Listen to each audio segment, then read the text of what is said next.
세상에 저에게 이런 일이 생길 거라고는 감히 예상도 하지 못했었어요. 남편이 효자라는 건 대충 알고 있었지만 사람이 이런 짓까지 하면서 시댁을 챙길 거라고 누가 상상이나 했겠어요?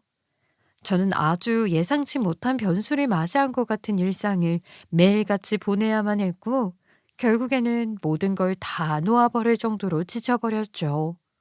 정말 이 사연을 털어놓는 지금도 손이 벌벌 떨릴 정도로 분노가 일어나는 걸 보니 제가 아직도 그 일을 전부 다 떨쳐내지는 못했나 봅니다. 너무나도 화가 나서 주체를 할 수 없을 정도로, 아니, 너무 열이 받으니까 그 자리에서 아무런 생각도 안 나고 말도 안 나오더라고요. 그때의 일을 최대한 차분하게 여러분들께서 제 상황을 다 이해하실 수 있게 한번 차근차근 이야기를 풀어내도록 하겠습니다. 끝까지 함께 해주세요. 저는 결혼을 하고 얼마 지나지 않아서 임신이라는 아주 큰 축복을 맞이하게 되었어요. 임신을 처음 느꼈을 당시에 너무나도 놀랍고 행복하고 또 한편으로는 걱정도 되더라고요. 제가 과연 좋은 엄마가 될 수 있을까? 남편이 좋은 아빠가 될 수 있을까? 우리가 아이를 맞이할 준비가 되어 있는 게 맞나 하는 생각이 절로 들더라고요. 아이를 키우려면 온 마을이 필요하다는 말처럼 정말 좋은 환경에서 해줄 수 있는 모든 것을 다 해주며 키우고 싶은 마음이 간절했기에 그만큼 두려운 마음도 들었어요. 하지만 산부인과에 가서 초음파를 보고 심장 소리를 들었을 땐 눈물이 절로 나며 평생 내 품 안에서 지켜주어야 할 아가들이라는 마음이 들게 되었어요. 정말 제 품 안에 온 천사들을 놓치고 싶지 않다고 생각했죠.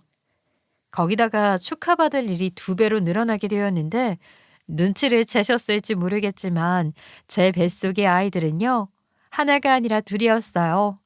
보통은 시험관 수정을 하거나 하면 쌍둥이가 생길 확률이 늘어난다고 하던데 저는 자연적으로 쌍둥이를 임신하게 되었죠. 유전적인 요인도 충분히 작용을 한다고 해서 알아봤는데 저희 집안이고 남편 집안이고 쌍둥이를 낳았던 적이 몇 대째 없더라고요. 자연적으로 생긴 쌍둥이라 신기했고 거기다가 일란성 쌍둥이라는 걸 알게 되어 더욱 기뻤어요. 임신을 하고 16주가 지나서 성별을 확인하게 되었을 땐 놀라움의 연속이었죠. 저희 부부는 아들 하나, 딸 하나를 낳았으면 좋겠다고 생각했는데 정말로 뱃속의 아이들이 아들 하나, 딸 하나였었던 겁니다. 주변에서 전부 한 방에 해결하게 되어 너무나도 잘 되었다고. 둘 낳아서 한 번에 키우려면 고생을 하긴 하겠지만 친구처럼 잘 지낼 수 있을 테니 얼마나 좋겠냐고요. 저는 정말 저출산 시대에 많은 사람들의 축하를 받으면서 행복한 임신 기간을 시작하게 되었는데 저희 시어머니만 슬쩍 저에게 그런 소리를 하시더라고요. 아이를 하나 낳고 키워본 다음에 둘째를 가지는 게 정서적으로 더 좋은 거 아닌지 모르겠다. 한 방에 둘을 어떻게 돌보니? 둘 다 울면 누가 하나 달래줄 거냐 이 말이야. 에휴, 어찌 된 게 손주 계획까지도 하나하나 맞아 들어가는 게 없어. 우리 아들 등골도 다 휘어 빠지겠다. 애들을 어떻게 키우니? 학원이며 대학이며. 아이고 투야. 우리 아들이 잠도 못 자고 일을 해야겠네. 내가 다른 것보다 우리 아들이 걱정되어서 큰일이다. 저는 늘 비슷하게 저에게 핀잔을 주고 싶어하는 시어머니에게 그냥 대꾸하기도 귀찮아서 또 저러시는구나 하고 웃어넘기려고 했죠. 하지만 시어머니의 핀잔이 어느 정도 선을 넘어서는 것 같다는 생각이 들면 저도 은근히 눈치 없는 척 하면서 하고 싶은 말을 은근슬쩍 던졌어요. 저도 여우짓을 나름 하면서 살았기 때문에 시어머니에게 당하고만 살지는 않았죠. 그이가 회사 가 있는 동안 제가 애들을 케어할 생각을 하니까 벌써부터 걱정이 이만저만이 아니더라고요. 그이는 그이 자리에서 힘을 내고 저는 제 자리에서 힘을 내야죠. 그런 의미에서 어머님이 그이 회사 가 있는 동안 와서 좀 도와주세요. 어머님이 도와주시면 너무 좋을 것 같아요. 제 상상 속 임신 기간은 클래식 들으면서 소파에 앉아서 뜨개질이나 하고 잔잔한 영화도 보고 차도 마시고 태교에만 집중하는 그런 것이었는데 실상은 전혀 다르더라고요. 쌍둥이를 임신한다는 게 정말 보통 일이 아니라는 걸 알았죠. 병원에 가면 무슨 검사를 그렇게나 해야 하는지, 하필이면 쌍둥이라 2번씩 봐야 한다는 게 제일 힘들었어요. 거기다가 몸은 빨리 무거워지지, 손발은 퉁퉁 붓기 시작하지, 살은 하루가 뭐다 하고 찌기 시작하지, 숨까지 차오르더라고요. 조금만 먹어도 배가 부르고, 뒤돌아서면 먹덧을 하느라 배가 고프고, 과식을 하면 속이 더부룩해서 잠을 잘 수가 없고, 자다가도 몸이 저려서 계속 일어나야 했어요. 쌍둥이를 임신하면 보통 배에 공간이 한정적이니까 애들이 잘 안 큰다고 하는데, 저희 애들은 건강한 건지 뭔지 너무나도 쑥쑥 자라더라고요. 병원에서는 저에게 이렇게 애들이 쑥쑥 자라기 시작하면 조금 일찍 제왕절개를 통해서 아이들을 꺼내야 할 수도 있다고 했어요. 걱정이 되는 마음에 이 이야기를 시댁과 친정에 알렸는데, 제 걱정부터 해주는 친정과는 다르게 시어머니는 거품을 무시더라고요. 애들을 그럼 팔싹둥이로 꺼낸다는 말이야? 아, 그건 절대 안 되지. 애들이 미숙아로 태어나기라도 하면 어쩌려고. 네가 먹는 걸 조금 조절해야겠다. 요즘 산모들은 다이어트도 한다고 하던데 너는 뒤돌면 배고프다고 하잖아. 뱃속에서 애들을 키워야 하니까 네가 덜 먹어라. 솔직히 시어머니한테 서운한 감정이 드는 건 어쩔 수 없었죠. 아무튼 그렇게 임신 기간을 지나고 있던 와중에 제가 겨울에 글쎄 감기에 걸리게 되고 말았어요. 아이들 때문에 약을 먹지 않고 버티다 보니 기침이 오래 가게 되었는데, 글쎄 기침을 하다가 갈비뼈에 금이 가는 부상을 입게 되고 말았습니다. 쌍둥이를 임신하면 숨을 쉬다가도 갈비뼈가 나가는 경우가 있다고 하던데, 저는 기침을 하다가 갈비뼈에 금이 갈 거라고는 상상도 못했어요. 갈비뼈는 깁스를 할 수도 없어서 누워서 꼼짝을 못하게 되었는데, 움직일 수가 없으니까 빨래며 집안일이며 하나도 못하지 않겠어요? 남편 보고 며칠만 좀 고생을 해달라고 부탁을 했는데, 이 모질이 남편이 글쎄 시어머니를 불러낸 겁니다. 아니, 갈비뼈가 부러진 것도 아니고 그 금이 간 건데 왜 못 움직인다는 거야. 조심조심하면 집안일도 다 할 수 있겠구먼. 아, 임신한 게 뭐 그리 대수라고. 그렇게 누워만 있어? 갈비뼈에 금이 간 적이 없어서 모르시는 거예요, 어머님. 정말 너무 고통스러워서 침대에서 일어나는 것조차 힘들어요. 화장실 한 번 가는 게 얼마나 곤욕스러운데요. 아주 유난이라는 유난은 다 떤다. 이래서 한 번에 하나만 낳아야 하는 건데 어쩌다가 쌍둥이를 가져가지곤. 아유, 얼른 일어나서 집안일 좀 해라. 그러면서 제 등짝을 퍽 소리 나게 치는데, 갈비뼈에 금이 가본 구독자님들은 제 마음 충분히 이해를 해주실 거예요. 진짜 폐를 찌르는 듯한 아픔이 들거든요. 순간 서럽기도 하고 아프기도 하고 해서 엉엉 울었더니 시어머니가 당황스러워 하시더라고요. 그래도 뭐 어쩌겠어요? 임신 때문에 호르몬 변화도 있고 아프기도 한걸요. 힘든 기억이 훨씬 더 많은 쌍둥이 임신 기간을 걸쳐서 아이를 낳을 때가 다 되었는데, 저희 친정부모님께서 아주 설레는 목소리로 저에게 선물을 하나 주시겠다고 하더라고요. 무슨 선물인데요? 우리 유아차도 샀고 카시트도 샀는데, 육아용품 필요한 건 웬만한 건 다 준비해놔서 저한테 물어보고 준비해 주시지. 네가 생각하는 거랑은 전혀 다른 선물일 거야. 아, 이런 선물을 주는 친정부모가 어디 있겠니? 자, 이거 받아라. 아주 뿌듯한 얼굴로 저에게 웬 카드키 하나를 내미시는데, 누구나 알 법한 아파트 브랜드 로고가 떡하니 박혀 있는 겁니다. 저는 깜짝 놀라서 저희 부모님을 멀뚱히 쳐다봤죠. 아이를 한 번에 둘이나 낳게 되었으니 애들도 일찍부터 각자의 방이 필요할 거 아니니. 지금 사는 집은 너무 작잖아. 우리가 새 아파트에 청약되었던 거 너네 주마. 남편이랑 저는 눈이 휘둥그레해졌죠. 감히 어떤 부모가 손주를 낳는다고 새 집을 떡하니 주시겠어요? 너무 놀라서 아무런 말도 할 수가 없었어요. 임신하는 기간 내내 고생을 했는데 애 둘을 동시에 키우려면 방이 3개는 있어야 할 거 아니냐고 하시더라고요. 지금 저희 부부가 살고 있는 동네는 사실 학군도 그닥 좋지 않은 동네고 지하철이며 버스 정류장이랑은 거리가 좀 있는 변두리 빌라였어요. 방도 2개밖에 없어서 아이들이 크면 이사를 가야 하지 않을까 하고 고민을 하던 와중이었는데 너무나도 감사한 선물이 아닐 수 없었죠. 남편은 입을 떡 벌리더니만 그때부터 침을 튀기며 저희 친정 부모님께 엄지를 막 날리기 시작했어요. 정말 대쪽 같으신 분이라는 건 알고 있었지만 출산 선물로 집까지 해주실 줄은 몰랐습니다. 평생 제가 우리 와이프랑 쌍둥이를 위해 힘쓰겠습니다. 이렇게 집이 떡하니 생겼는데 저희 마음이 아주 억만장자가 된 것 같아요. 제가 장인 장모님께도 충성을 다할게요.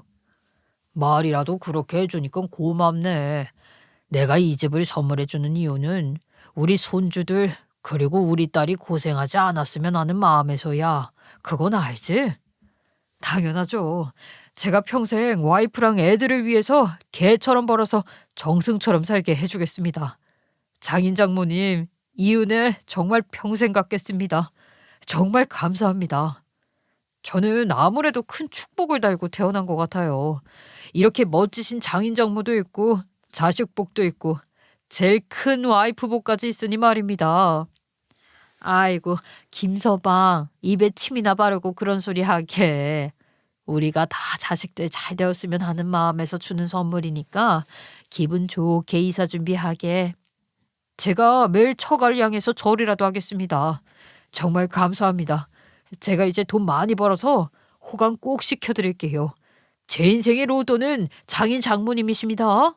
이사 준비를 하라는 말에 너무나도 현실감이 없어서 볼을 몇 번이나 꼬집었는지 모르겠어요. 그 아파트가 지어진 지 4년이 된 아파트라 새 아파트나 다름없었거든요. 지금은 부모님께서 살고 계신 집이 있었기 때문에 전세를 주고 계셨었는데 2달 뒤면 전셋집이 빠지게 된다고 재계약을 안 하셨다고 하더라고요. 저희 보고 인테리어는 알아서 하고 들어가라고 말을 해주셨는데 정말 그 비용이 얼마가 들던 아깝지 않을 것 같았어요. 위치도 좋고 브랜드 네임까지 있는 아파트에 들어가게 되었는데 돈을 얼마나 아끼게 된 것이겠어요. 계산이 바로바로 되지 않을 정도로 말이죠. 제가 쌍둥이를 임신하고 있었고 몸이 너무 무거워서 밖을 돌아다니기가 너무나도 힘들었어요. 그래서 새로이 이사를 갈 집에 대한 인테리어를 전혀 신경 쓰지 못하고 있었죠. 움직이는 것조차 힘들었기 때문이었어요. 조금만 걸어도 숨이 차고 갈비뼈가 아파왔어요. 남편이 완전히 기분이 업되어서는 본인이 알아서 고칠 때 고치고 손보겠다고 하길래 그런가 보다 하고 말았죠. 남편의 안목을 전적으로 믿었던 것은 아니었지만 그동안 제가 이런 느낌으로 고치면 좋겠다고 사진을 여러 개 보여줬기 때문이었어요. 남편이 분주하게 이곳저곳 돌아다닌 것 같길래 저도 너무 궁금해서 남편에게 고른 인테리어 사진 좀 보자고 몇 번이나 졸랐죠. 아이, 완성이 되면 보여주고 싶은데 하도 보고 싶다고 조르니까 내가 먼저 보여줄게. 여기서부터는 거실이고 여기는 화장실이야. 남편이 사진을 싹 보여주는데 보여주는 사진마다 진짜 얼굴 표정이 점점 굳어갈 정도로 이상한 거 투성이었어요. 진짜 그 사진을 처음 봤을 때의 황당함이란. 요즘은 일부러 몰딩을 없애거나 흰색으로 하는 마당에 금색에 이상한 물결 무늬가 들어간 몰딩을 골라놨더라고요. 그뿐만이 아니라 거실 벽지라고 고른 것은 금박이 그림이 붙어있는 회색에 가까운 벽지였고요. 저는 제가 생각한 집이랑은 전혀 다른 인테리어에 깜짝 놀랐어요. 아니, 내가 지금 벽지랑 몰딩을 보고 너무 당황스러워서 그러는 건데 진짜로 이걸 당신이 고른 인테리어라고 보여주는 거지? 진짜 이렇게 꾸미겠다고? 아니, 요즘은 일부러 집 넓어 보이라고 화이트 톤으로 싹 꾸미고 최소한의 가전만 둔다는데 이건 너무 80년대 졸부 느낌이잖아. 실제로 보면 사진으로 보는 느낌이랑 완전히 달라. 고급스럽다니까. 졸부가 뭐야? 돈만 많은 사람들을 졸부라고 하잖아.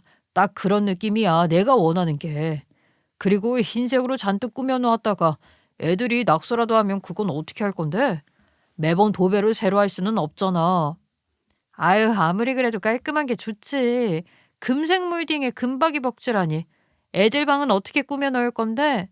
애들이 아가들이니까 색색깔로 화려하게 해두길 바랐는데 방이랑 거실 분위기가 너무 달라서 이상할 것 같단 말이야.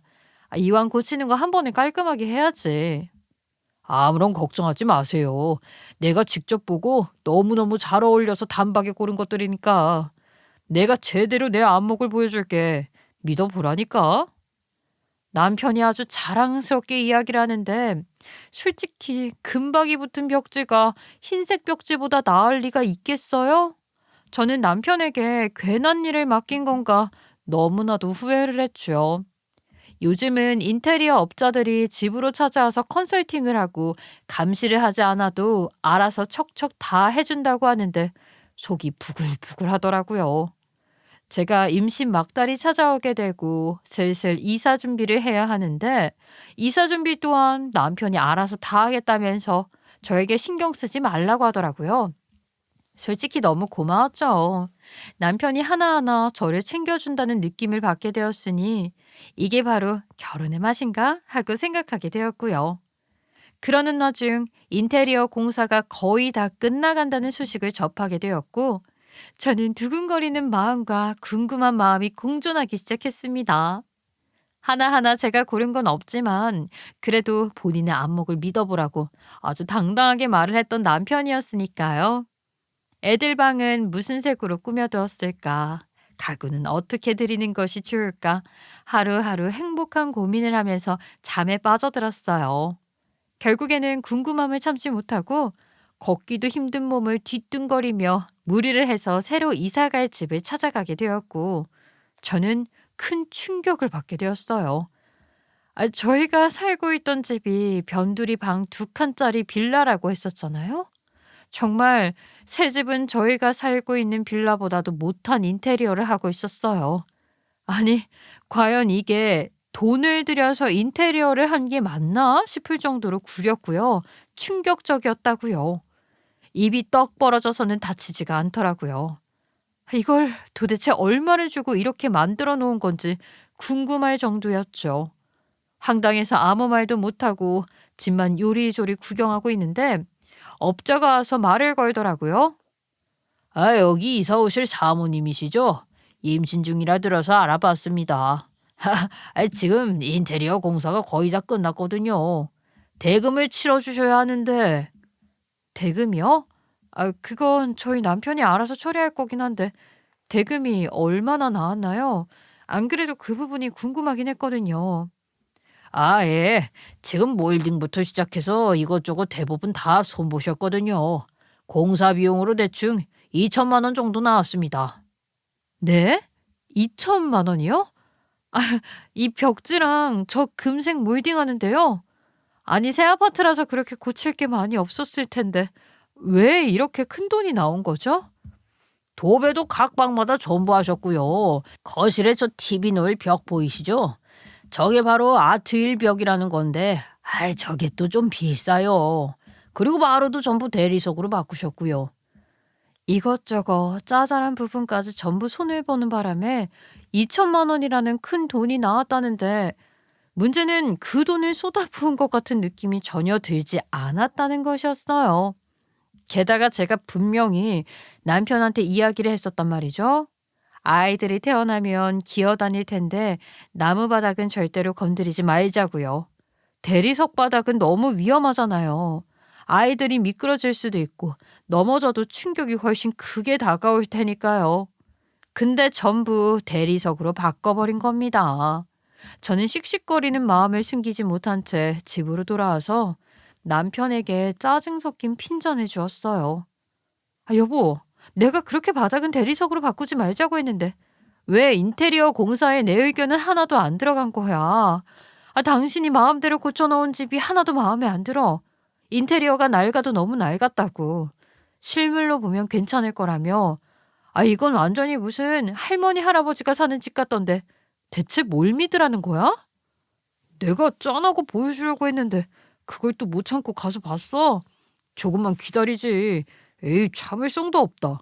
임신해서 몸 움직이는 것도 힘들다고 하더니 아이 거기까지는 어떻게 갔대? 어떻게 가는지가 중요해? 내가 내 집 보러 가겠다는데 지금 그게 문제냐고. 도대체 저 인테리어가 뭐냐고. 우리가 평생 살 집인데 너무 구려서 미치겠어. 남편은 제가 징징거리는데도 별소리를 하지 않고 그냥 저 정도면 괜찮지 않냐? 고급스러워 보인다. 원래 올드할수록 질리지 않는 법이다 하면서 궁시렁거리더라고요.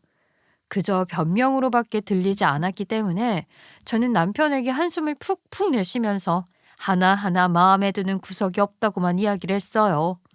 제가 자꾸 남편의 안목이 구리다고 무리를 해서라도 내가 할 걸 그랬다고 말을 하자 남편도 기분이 꽤 상했는지 저에게 말을 걸지 않더라고요. 그렇게 남편과 냉전이 아닌 냉전을 이어가고 있었는데 친정엄마께서 가구는 들여놓았냐면서 저에게 아이들 방 가구를 사주고 싶다고 말씀을 하셨어요. 집까지 해주셨는데 가구까지 맞춰서 들여놔 주시겠다고 하니까 감사함이 두 배였죠. 하지만 집 인테리어가 개판이라서 친정엄마를 집에 초대하고 싶지는 않았지만 사실 또 언제까지 숨길 수 있는 것도 아니지 않겠어요? 어쩔 수 없이 인테리어가 끝난 저희 집에 가서 집을 보여드리고 맞춰서 가구를 사러 가기로 했어요. 그런데 글쎄, 저희가 이사를 갈 집에 도착을 했는데 누군가가 이미 집에 있는 게 아니겠어요. 공사도 다 끝났는데 누구지 싶었는데 시어머니가 떡하니 있는 게 아니겠어요. 어머님, 어머님이 왜 여기에 계세요? 저희 집 비밀번호는 어떻게 하시고 인테리어 끝나자마자 바꿨는데 저는 도둑이라도 든 줄 알고 깜짝 놀랐어요. 아이고, 사돈어른까지 여길 다 오셨네. 아예 뭐 내가 그냥 한번 와봤다. 집이 어딘지 궁금해서 말이야. 너네가 이사도 한다고 하니까. 저와 친정엄마를 보고 무척이나 당황해 하시면서 이야기를 하시는데 손에 떡하니 걸레를 들고 계신 게 아니겠어요. 어머님, 손에 걸레는 왜 들고 계신 거예요? 설마 지금 저희 집에 더러운 거 묻었다고 닦고 계셨던 거예요? 그래, 내가 뭐 사돈어른이 집까지 해주셨는데 해줄 수 있는 게 하나도 없지 않겠니? 물론 입주 청소를 따로 맡길 거라는 걸 알고는 있었지만 너희의 보금자리니까 내가 스스로 해줄 수 있는 게 이것밖에 없더라고. 너희들을 위해서 입주 청소를 대신 해주고 있었단다. 아유, 어머님, 그걸 왜 어머님 손으로 직접 하셔요? 사람 써서 하면 편하게 깨끗하게 다 될 텐데. 어머님이 고생하시잖아요. 정말 너무 감사해요. 시어머니가 걸레를 들고 멋쩍게 이야기를 하는데 제가 다 감동이더라고요. 얼마나 마음이 그러셨겠어요. 저희 친정에서는 브랜드 아파트를 떡하니 해주셨는데 시어머니는 인테리어 비용을 보태주시지도 못할 형편이니까 직접 청소라도 해주시겠다고 오신 거잖아요. 가슴이 찡하게 울리더라고요. 시어머니가 잔소리나 핀잔을 조금 주시는 편이긴 했지만 그래도 저희를 위해 이런 마음을 써주시다니 제가 참 사람 복이 많은 사람이다 싶더라고요. 이런 상황을 우연치 않게 마주치게 되었는데 감동을 받지 않을 사람은 없다고 생각했어요. 네, 그때는 그랬죠. 임신 9개월이 되었을 때 제왕절개 수술을 해서 쌍둥이를 무사히 낳았어요. 하지만 저는 그땐 꿈에도 몰랐죠. 수술이 끝나고 그렇게 큰 아픔이 찾아올 거란 걸 말이죠. 아무도 알려주지 않았기 때문에 진통의 아픔이 없으니까 견딜만 하겠거니 했는데 훗 배앓이라는 게 아주 미치는 고통을 선사하더라고요. 정말 곤죽이 되어서 고통에 몸부림을 치며 일주일이라는 긴 시간 동안 병원에 입원을 해 있었어요. 그래도 흉터는 잘 아물어서 다행이었죠. 더 의외였던 것은 시댁 살림이 좋지도 않은데도 불구하고 산후조리 비용을 시어머니가 떡하니 내주시겠다고 큰 돈을 송금해 주신 것이었어요. 저는 시어머니에게 손주가 생기니 사람이 달라지는구나 싶어서 감사한 마음으로 산후조리원에서 2주일이라는 시간을 보냈어요. 산후조리원이 정말 개꿀이라는 걸 몸으로 느끼고 저는 퇴소하기 싫은 마음을 뒤로 하고는 집으로 딱 갔는데 남편이 시댁으로 차를 몰고 가더라고요. 저는 빨리 그냥 집에 가서 쉬고 싶었기 때문에 남편에게 이야기를 했어요. 아침부터 조리원 퇴소한다고 교육받고 애들 소아과 진료도 보고 해서 나 너무 피곤해. 시댁은 나중에 들리고 빨리 집으로 가자. 애들도 자고 있잖아. 울기 시작하면 정신 사나우니까 이럴 때 빨리 집에 가서 쉬고 싶어. 당연히 이사를 가게 된 새 아파트로 갈 줄 알았는데 차를 돌리지 않고 남편은 계속 시댁 쪽으로 발길을 향하더라고요. 저는 결국에는 짜증을 냈죠. 제가 조리원에 있는 동안 남편이 이사를 다 마쳤기 때문에 저는 아무런 상황도 모르고 있었고요. 남편에게 계속해서 이사 간 새 집으로 가서 쉬자고 했어요. 그런데 남편은 듣는 척도 안 하면서 기어코 시댁으로 차를 몰고 가서는 주차를 하는 겁니다. 애들이 언제 눈에 뜰지 모른다는 불안함에 남편에게 계속 보챘어요. 아, 여보, 시댁은 다음에 와도 되는 거잖아. 전 그러면 어머님을 모시고 우리 집으로 오던가. 꼭 조리원 퇴소하는 날 시댁으로 와야 해? 안 들어가고 싶어. 아, 여기가 우리 집이야. 그러니까 애들 안고 얼른 들어가서 쉬자. 무슨 소리라는 거야. 우리 집은 우리 엄마가 새로 해준 아파트잖아. 당신이 개똥 같은 안목으로 인테리어 다 망쳐놓은 그곳. 여기는 시댁이고. 남편은 제가 의문을 품고 하는 말을 싹 다 무시하고는 아들을 안고 차에서 내리는 게 아니겠어요? 저는 뭔지도 모르고 딸을 안고 차에서 따라 내렸어요. 남편이 오래된 빌라로 성큼성큼 올라가는데 그때부터 살짝 불길한 느낌이 들더니만 남편이 비밀번호를 치고 시댁에 들어가니 그때부터는 가슴이 뛰더라고요. 남편이 누른 비밀번호가 저희가 원래 살던 집에서부터 쭉 쓰고 있었던 비밀번호였거든요. 순간 점점 몸에 소름이 돋기 시작했어요. 남편이 말한 우리 집이라는 게 지금 이 낡은 시댁을 말하는 건가? 그럼 우리 친정에서 해주신 아파트는 누가 들어가 살고 있는 건가 하면서 어지럽더라고요. 저는 떨리는 가슴을 애써 진정시키려고 애를 쓴 뒤 시댁에 딱 발을 디뎠는데 정말로 저는 기절을 해버리는 줄 알았어요. 저희 부부가 이전 빌라에서 사용하고 있던 가구들부터 시작해서 가전들까지 전부 이 비좁은 시댁 안에 들어가 있는 겁니다. 시댁은 방이 2개 있는 연립 아파트 같은 곳이었거든요. 정말 그때부터 이 정신이 혼미해지는데 이 상황이 받아들여지지가 않았어요. 전 이 모든 상황이 뇌에 입력이 되자마자 남편에게 각자 들고 있던 아이를 내려놓으라고 했어요. 남편은 별 의심 없이 아이들을 소파 위에 올려두었고 저는 그걸 확인하자마자 바로 남편의 머리채를 잡고 주먹을 휘두르면서 소리를 고래고래 질렀습니다. 아이들이 깨든 말든 지금의 분노를 표출하지 않으면 정말 가슴이 확 하고 터져서 죽어버릴 것 같았거든요. 야, 이 미친놈아. 지금 이게 무슨 상황이야? 새 아파트에 들어가 있어야 할 우리 가구들이 왜 전부 이 비좁은 연립 아파트, 아니 시댁에 들어와 있는 건데 우리 집은 어디 갔어? 도대체 어디로 공중분해됐길래 여기서 살아야 한다는 거냐고. 아니 시어머니는? 어머님은 어디 계시는 거냐고. 잠깐만 이거 좀 놓고 말해봐. 무슨 여자가 이렇게 악력이 세. 아야야 아프다니까 머리털 다 뽑히겠어. 뽑히고 나발이고 내가 그럼 너 괜찮으라고 머리털을 살살 잡아주길 바라냐? 야, 이 미친 자식아. 도대체 우리 집은 어디로 갔냐고. 너 돌았냐고. 저희가 원래 살고 있었던 빌라랑 비슷하게 노후가 된 연립 아파트였는데 심지어 시댁은 개별 난방 공사도 안 된 오래된 곳이었어요.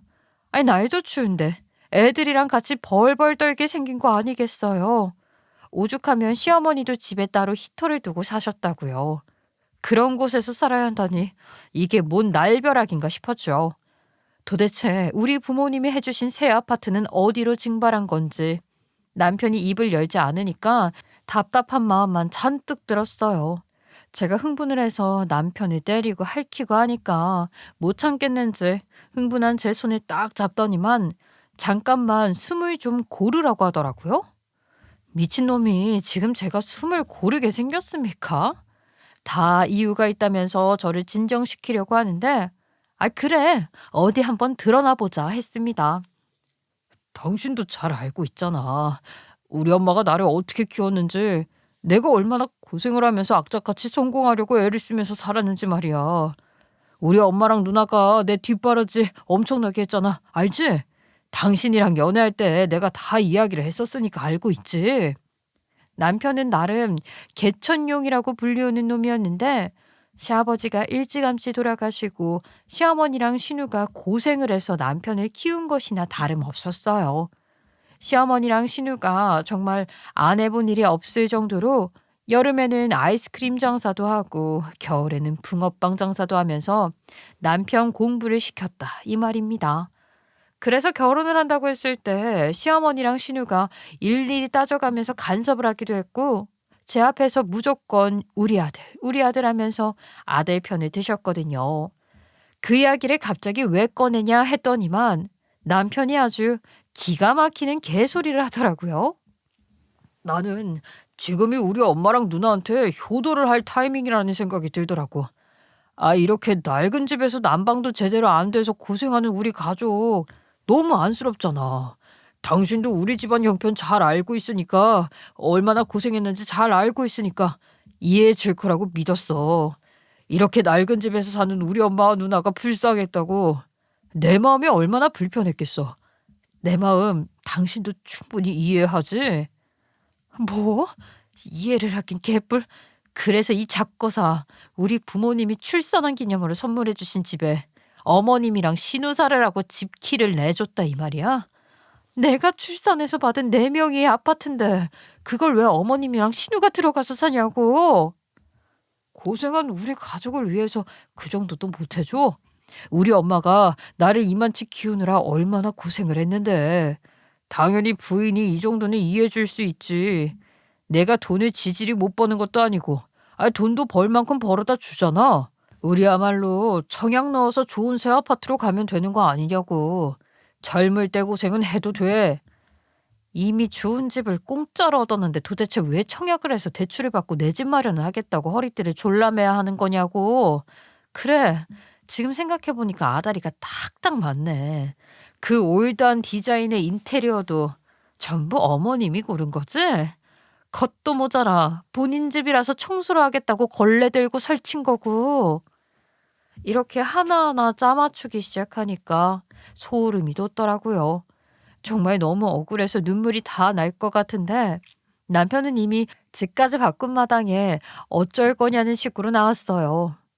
너 이러려고 그딴 인테리어 고른 거였어. 우리 아이들이 살 집이라고는 애초에 생각한 적도 없는 거야. 그러니까 어머님이 나한테 산후조리 비용까지 대주신 거고. 그것도 우리 엄마가 무리해서 해준 거야. 집 해줘서 고맙다고. 덕분에 당신도 편하게 잘 쉬었잖아. 그리고 우리 엄마가 살 집이니까 엄마 취향으로 골라야지. 정말 그 낡고 후진 인테리어 때문에 집을 내놓는다고 해도 팔리지 않을 것 같은 기분이 들었죠. 저는 정말 이대로 넘어가면 절대로 안 된다는 생각을 하게 되었어요. 저는 속으로만 내내 품고 있었던 말을 결국에는 내뱉게 되었지요. 이렇게 염치도 없고 개념도 없고 무대뽀로 나오는 너랑은 더 이상 못 살겠다. 나 그냥 친정에서 지낼 테니까 친정에 데려다 줘. 내가 택시 타고 가고 싶은데 애들도 챙겨야 하고 짐도 많아서 힘드네. 그 정도는 마지막 예의로 해줄 수 있지. 아이, 꼭 그렇게까지 해서 처가댁에다가 일로 바쳐야겠어? 내 사정이 어떤지 충분히 이해해 줄 수 있는 거 아니야. 처가에다가는 알리지 말자. 물론 이해해 주시겠지만 말이야.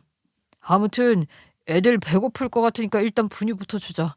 애들 울고불고 난리 났다. 분유 타는 법도 모르는 놈이 저 입만 살아가지고는 저 지랄을 하고 있는데 제가 진짜 열이 머리 끝까지 오르지 안 오르겠어요? 곱게 말이 나갈 리도 없고 남편에게 정말 이를 악물고 이야기를 했죠. 나는 네 얼굴 마주보면서 이야기하고 싶지도 않고 같은 공간에서 숨을 쉬고 있는 것조차 역겨워. 그러니까 나는 애들 데리고 친정집으로 갈 거야. 진짜 지금 나랑 이혼이라도 하겠다는 소리야? 그냥 하는 소리인 줄 알았더니만 이혼이 애들 장난이야? 내가 이혼하자는 게 장난으로 들렸어? 나는 당신한테 장난으로 말한 적이 없어. 내가 못할 것 같지. 애들 키우는 거? 차라리 친정 부모님한테 도움받는 게 나아.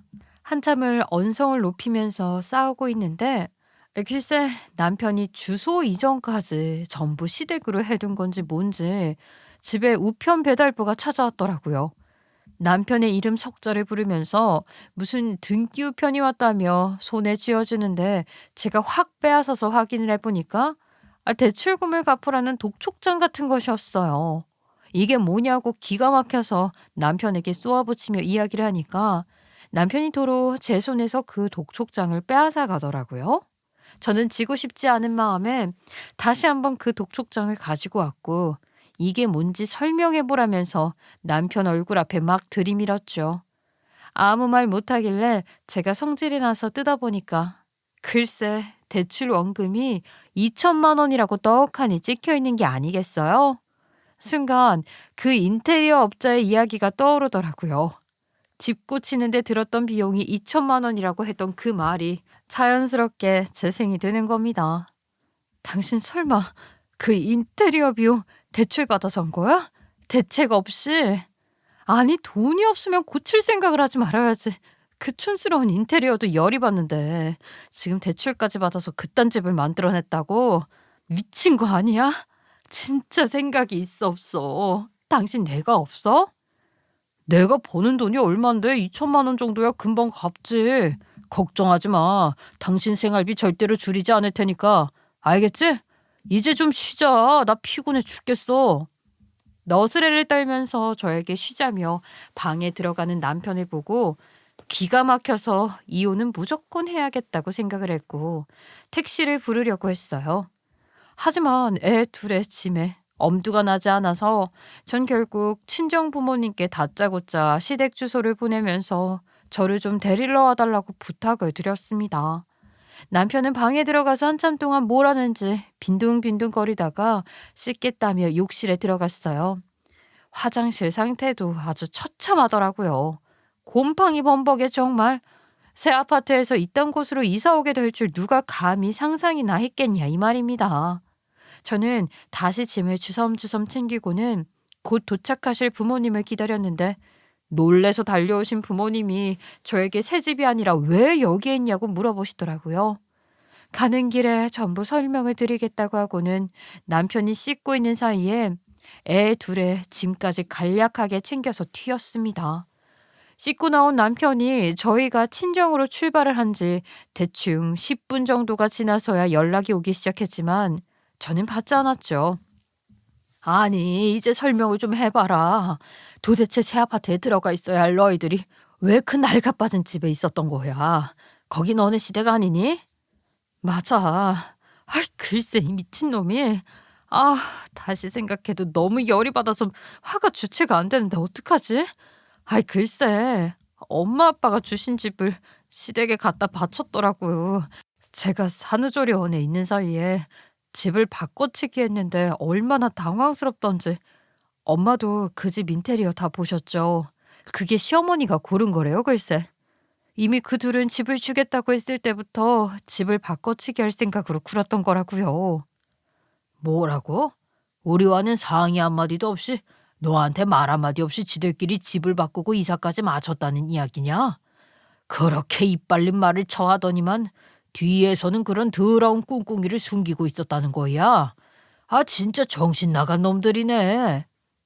다음날 날이 밝자마자 친정아버지께서는 우체국으로 달려가서는 친정 부모님이 해주셨던 그 새 아파트에다가 내용 증명을 쌓아버리셨습니다.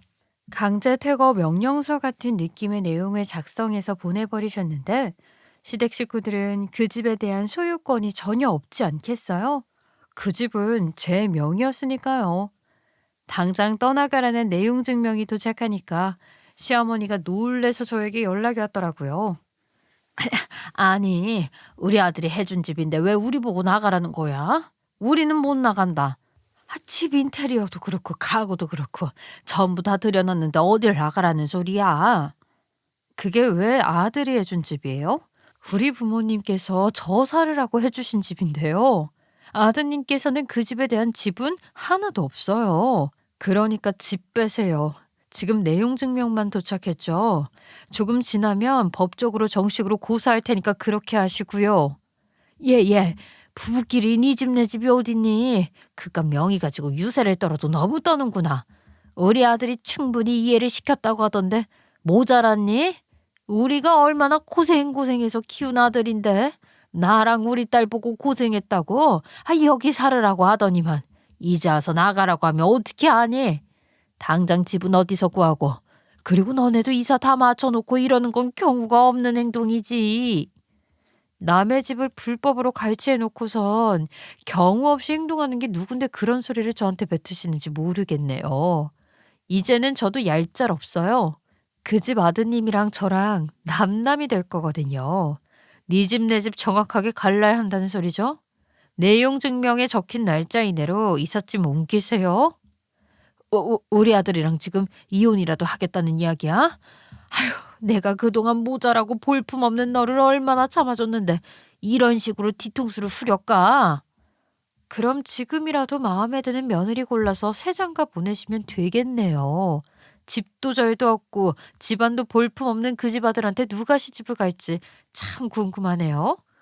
너 지금 얼굴 안 보인다고 막말을 내뱉는 것 같은데 내가 네 시어머니야. 법적으로도 시어머니라고. 아휴 모르겠다. 배째라. 나는 이 집에서 절대로 못 나간다. 저는 하나도 꿀릴 게 없지 않겠어요. 이혼하겠다고 결심한 이후부터 술술 제 마음이 풀리는 것 같더라고요.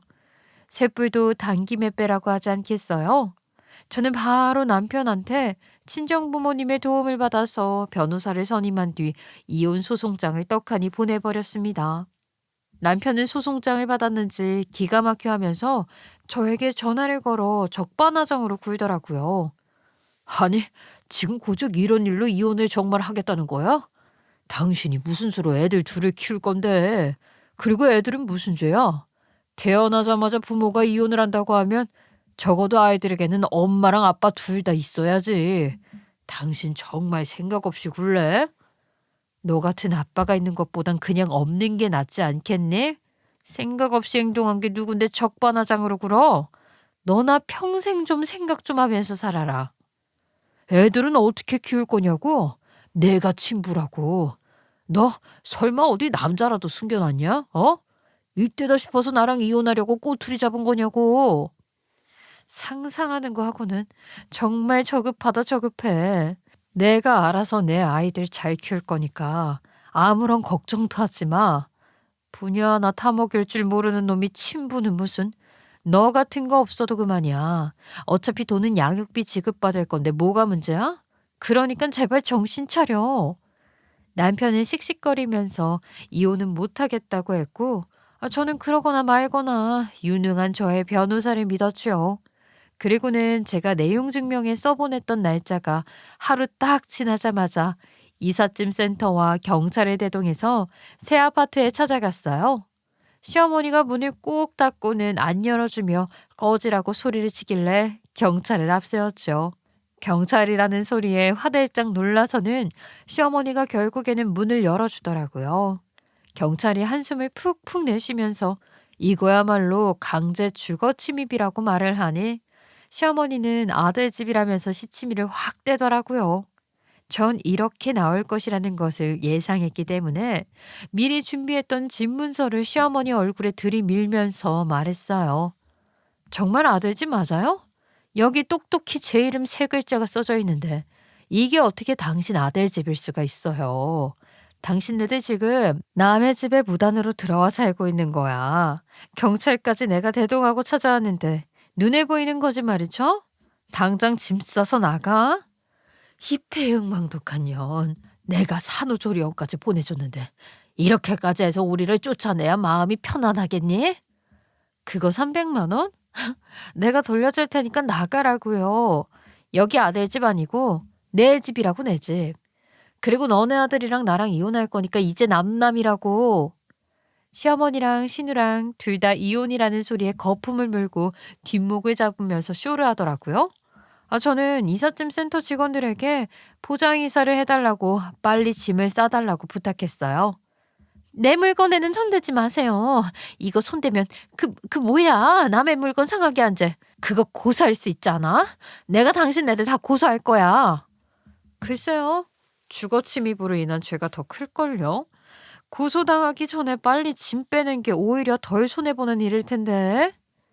신우랑 시어머니는 어떻게 해야 할지 몰라서 버티고 있는데 경찰에게 제가 저 인간들 좀 치워달라고 부탁을 하니 경찰도 어쩔 수 없이 시어머니랑 신우를 끌어내더라고요. 시어머니랑 신우는 발버둥을 치다가 공무방해죄까지 이야기가 나오니까 풀이 확 죽어서는 집 밖으로 쫓겨나고 말았어요. 그 뒤에 바로 남편에게 전화라도 걸었는지 남편이 소식을 듣고 저에게 전화를 해서는 악을 쓰더라고요. 어떻게 우리 가족을 그렇게 불쌍하게 쫓아낼 수가 있냐? 당신은 정이라는 것도 없어. 그동안 우리가 함께한 시간이 있는데 어떻게 이렇게 매몰차게 구냐고. 나는 정이라는 거 없어. 정을 줄 만큼 단단한 관계는 아니었잖아? 너도 이제 니네 가족들 품으로 돌아가. 나한테 기생해서 살아보려 하지 말고. 그날 저녁 새 아파트에 자리를 잡은 저는 한동안 친정집에서 버티면서 집 인테리어부터 바꿔야겠다 생각을 하고 있었죠. 새 아파트 비밀번호를 치고 어떻게든 들어오려고 애를 쓰던 남편은 제가 비밀번호도 전부 바꿔버리고 문을 열어주지 않으니 결국에는 시댁으로 간 것 같더라고요. 시어머니는 저에게 전화를 수도 없이 걸었지만 제가 받질 않으니 문자 메시지로 저주를 퍼붓더라고요. 망할 거사, 네가 어떻게 우리 아들을 문전박대할 수 있냐? 네가 그러고도 두 다리 뻗고 행복하게 살 수 있을 것 같냐? 다 망해버려라. 네가 그러고도 며느리가 맞느냐? 지금이라도 사과하면 내가 용서해주고 다 받아주마. 무슨 개소리를 이렇게 장황하게 늘어놓냐고요? 당장 꺼지라고 했고 이 거지 같은 인테리어나 원상복귀 해두라고 했어요. 제 메시지를 받은 시어머니는 남편에게 말을 했는지 남편이 저에게 메시지를 보냈더라고요. 그게 얼마짜리 인테리어인 줄 아냐면서 복에 겨웠다고요. 남의 집 훼손시켜놓고 아주 당당한 꼴이 보기 싫더라고요. 그딴 인테리어 억만금을 줘도 안 할 것 같은데 말이죠. 됐고 인테리어 원상복귀 시켜놔라. 좋은 말로 할 때. 아니면 재물 손괴죄 물어버릴 테니까. 당연히 원상복귀를 시키는데 들어가는 돈도 만만치 않았죠. 남편은 이혼 소송에서 당연한 결과지만 패소를 했고요. 제가 법적 책임을 전부 물었으니 어쩔 수 없이 인테리어 공사도 처음부터 다시 하게 되었어요. 저는 손 안 대고 코푼격이 되었죠. 그동안 저는 친정집에서 몸조리 푹 하면서 잘 쉬었는데 시어머니고 신우고 남편이고 할 거 없이 친정으로 찾아오기 시작했습니다. 그래, 우리가 생각이 짧았어. 집에 눈이 멀어서 당신에게는 치유될 수 없는 상처를 주고 말았어. 집도 욕심 안 내고 아무것도 욕심 안 낼게. 우리 아이도 너무 보고 싶고 내가 정말 잘못했어. 한 번만 용서해 줄 수 없을까? 그래, 우리 아들이 다 잘못했다고 삐는데 너 그렇게 한 번만 용서를 해주렴. 나도 손주들이 아른아른거려서 꿈에 다 나온다. 미치겠다 이 말이야. 거기다가 우리 아들 절대로 이혼난 못 만든다. 소송이 끝났다고 하지만 다시 돌아오면 되는 거 아니겠니? 진짜 어쩌라고네요. 이렇게 쉽게 용서해주고 이해해줄 것 같았으면 제가 돈 들여서 변호사 선임을 했겠어요? 제발 꺼지세요. 제 인생에서요. 저한테 이제 와서 빌어봐야 이미 버스는 떠났다고요. 그러길래 있을 때 차일 좀 하시지. 이제 와서 왜 이런담? 제가 한창 비꼬고 있는데 저희 부모님께서 시댁 식구들 보자마자 바로 그냥 남편의 뺨부터 날려버리시더라고요. 어디 감히 여기까지 찾아와서 얼굴을 들이밀고 그래? 염치도 없는 인간들 같으니라고. 이제 와서 뭐가 어쩌고 어째? 다시 합치자고? 이거 정신 나간 것들이구만. 아니, 귀한 우리 아들 뺨을 왜 날리고 그래요? 나도 한번 때려본 적 없는 우리 아들 얼굴인데. 당신한테나 귀한 아들이지 우리한테는 하나도 안 귀한 쌍놈 그 이상도 이하도 아닙니다. 전 결국 구청에 서류를 내는 걸로 이혼을 마무리 지었고 위자료까지 단단하게 챙길 수 있었습니다. 사실 그 이후에 새 아파트가 탐이라도 났는지 전 남편이 재산 분할 신청을 했는데 저는 이렇게 될 걸 예상하고 집을 다시 친정엄마 명의로 돌려두었거든요. 재산 분할할 게 뭐가 있겠어요? 저는 빈털털이나 다름없이 재산을 가지고 있는 게 하나도 없는데 말이죠. 울며 겨자 먹기로 면접 교섭이라도 하게 해달라고 빌고 비는데 전 당연히 모든 것을 무시하고 있는 중이랍니다. 뭐 양육비를 내놔야지 보여주든 말든 할 게 아니겠어요? 저는 양육비 이야기부터 꺼냈더니만 전 남편이 지금은 인테리어 공사에 위자료에 돈이 없다고 하더라고요. 양육비는 천천히 보내겠다고 하길래 전 그때까지 애들 얼굴 볼 생각은 하지도 말라고 했고요. 지금은 아주 조용하게 인테리어 공사가 마감되길 기다리면서 친정집에서 잘 지내고 있습니다. 출산하자마자 이런 황당한 일을 겪게 되어 정신이 없지만 잘 살아보려고요. 제 이야기는 여기까지고요. 함께 들어주셔서 감사합니다.